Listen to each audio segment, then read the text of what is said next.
हमारे देश को आजाद कराई। आप सभी के सम्मुख भारत की आजादी का एक छोटा सा लेखा जोखा प्रस्तुत करते हैं।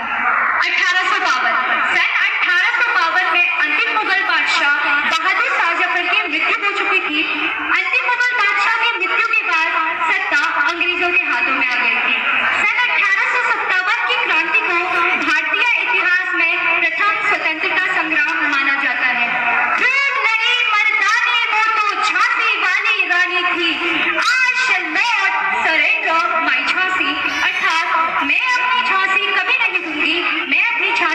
आत्मसमर्पित नहीं होने दूंगी। सन 1858 में अंग्रेजों से लड़ते लड़ते झांसी की रानी वीरगति को प्राप्त हो गई थी, जिसके पश्चात शासन की पूरी जिम्मेदारी ईस्ट इंडिया कंपनी ने उठाई।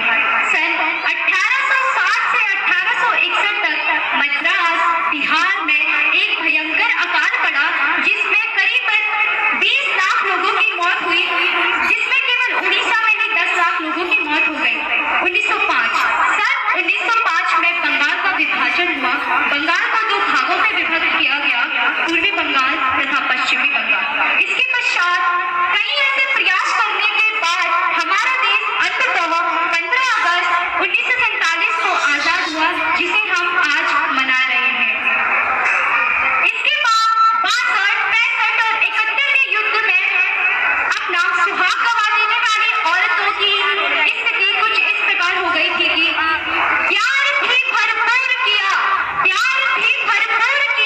मांग का सिंदूर गया, नन्हे ननिहालों की लंगोटियां चली गई, छोटी छोटी बेटियों की चोटियां चली गई। बाप की पढ़ाई गई, भाई की कमाई गई। ऐसा एक विस्फोट हुआ कि पता ही न चला, पूरे जिस्म की कई बोटियां चली गई, पैदा होने के बावजूद भी एक माँ सरहद पर तैनात पत्र लिखती है और कहती है कि अम्मा ने खत लिखा है बड़े चाव से, पुत्र मेरे मत घबराना, एक इंच पीछे ना हटना, चाहे इंच ऊंच कट जाना, चाहे इंच ऊंच कट जाना। उस समय देश में सभी लोग, सभी परिवार अपनी देशभक्ति साबित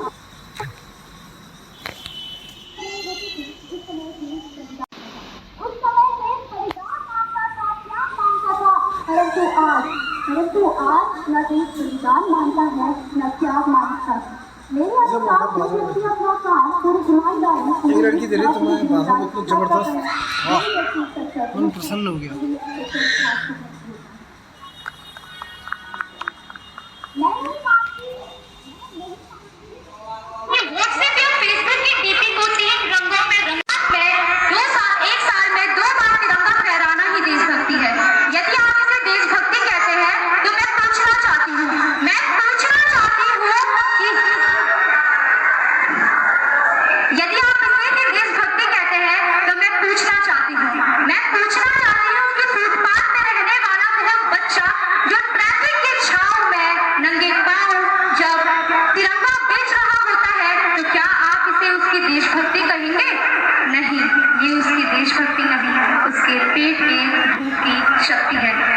ये सब करने पर मजबूर करती है, क्योंकि न मंदिरों को जानते हैं, न मस्जिदों को जानते हैं, न शिवालयों को जानते हैं।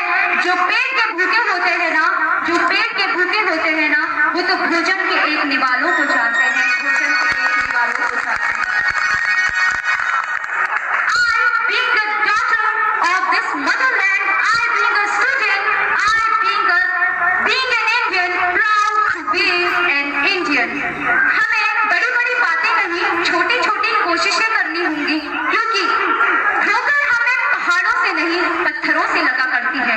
राष्ट्र के निर्माण में मैं सल्यूट करना चाहूंगी सरहद पर तैनात हर उस व्यक्ति को जो हमारे देश की रक्षा करता है, प्रशासन, पुलिस प्रशासन, किसान को, और प्रत्येक वह व्यक्ति जो अपना काम पूरी ईमानदारी, पूरी निष्ठा और पूरी लगन से करता है।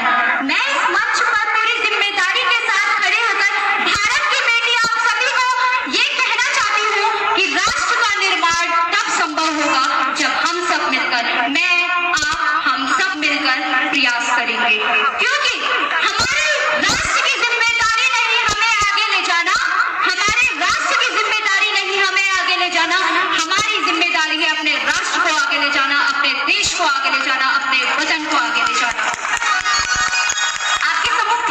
पर एक छोटी सी कविता प्रस्तुत करती हूँ। भारत, मैं उस भारत से आती हूँ जिसके होठों पे गंगा तथा हाथों में तिरंगा है। मैं उस भारत से आती हूँ जो कभी सत्यम शिवम सुंदरम, कभी वंदे मातरम, तो कभी पंजाब सिंध गुजरात मराठा द्राविड़ उत्कल बंग है। मैं राम के भारत से आती हूँ जहाँ पिता की एक आज्ञा पर बेटा सिंहासन त्याग कर वनवासी हो जाता है। मेरा भारत आकाश सा बलवान तथा धरती सा धैर्यवान है।